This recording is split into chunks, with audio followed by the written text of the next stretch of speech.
Hai guys, virus corona atau COVID-19 resmi ditetapkan sebagai pandemi global oleh WHO.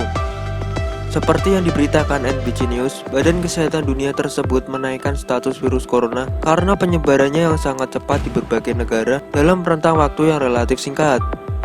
Dan untuk saat ini yang paling ditunggu-tunggu apalagi kalau bukan vaksin virus corona.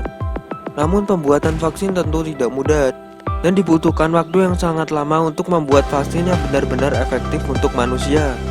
Nah, berikut adalah tahapan-tahapan pembuatan vaksin. Tahap pertama adalah tahap pemilihan antigen. Menurut National Cancer Institute menjelaskan bahwa antigen adalah segala macam zat atau senyawa yang membuat tubuh biologis manusia dapat merespon imun atau kekebalan tubuh terhadap zat atau senyawa tersebut. Nah, untuk sumber antigen bisa sangat banyak. Pada kasus corona COVID-19 yang termasuk antigen adalah molekul protein yang terdapat dalam virus COVID-19. Dalam kata lain, inti dalam virus tersebut harus benar-benar diteliti. Dan dasar pemilihan antigen juga tidak boleh sembarangan.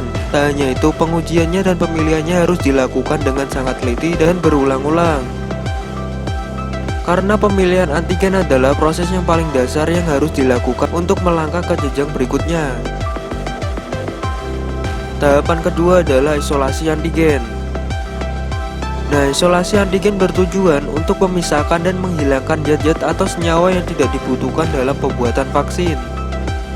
Dalam proses ini biasanya memakan waktu yang sangat lama, dan dalam proses ini antigen yang sudah ditentukan di awal akan dimurnikan sehingga menghasilkan antigen yang benar-benar tidak terkombinasi dengan zat lainnya. Dan diwartakan dari Pepprotech, ilmuwan dan peneliti akan mengurutkan struktur asam nukleat yaitu RNA atau RNA saja, protein sederhana, sampai respon virus. Dan ini bisa dilakukan bersama dengan inang hewan hidup karena pada dasarnya virus akan bisa aktif dan berkembang biak jika berada pada inang hidup yang sehat. Tahap ketiga adalah inaktivasi, melemahkan atau menonaktifkan virus atau mikroorganisme. Pada tahap ini, organisme bakteri, virus, mikroba, dan mikroorganisme yang menjadi bahan dasar peneliti dinonaktifkan. Dari metode atau proses yang ketiga ini didapatkan klarifikasi kalon vaksin. Ada vaksin hidup dilemahkan, vaksin mati tidak aktif. Dasar pembuatan vaksin-vaksin tersebut sangatlah berbeda sehingga dibutuhkan waktu, dana, dan juga kontribusi tinggi dari para ilmuwan untuk membuatnya. Tahap keempat adalah formulasi atau penambahan komponen.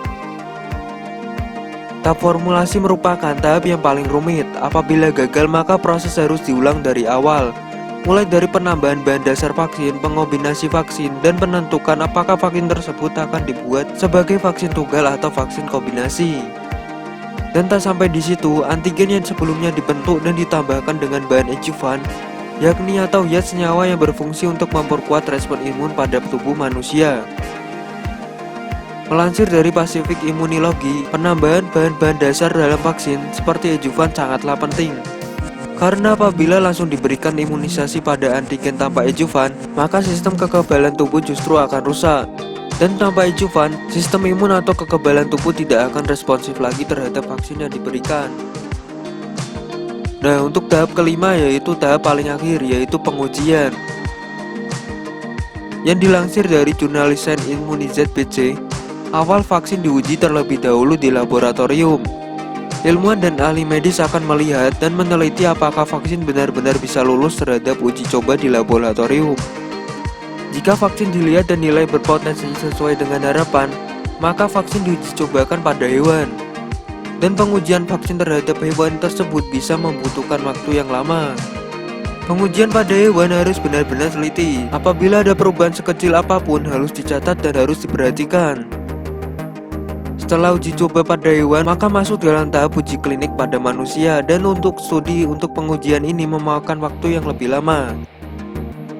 Dan orang-orang peserta uji klinik adalah sukarelawan dan tahu benar akan konsekuensi dari vaksin tersebut.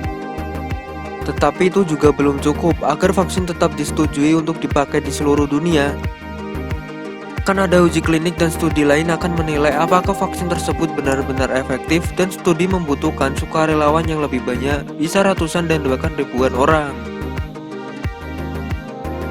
Nah, setelah tahapan uji klinik tersebut terbukti berhasil, vaksin akan diajukan sebagai syarat untuk disetujui penggunaannya secara masif. Dan Badan Dunia yang mengawasi peredaran vaksin secara global adalah WHO. Dan setelah proses semua terpenuhi, vaksin bisa diproduksi.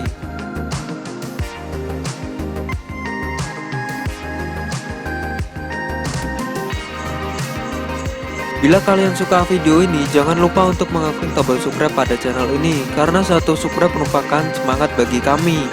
Terima kasih.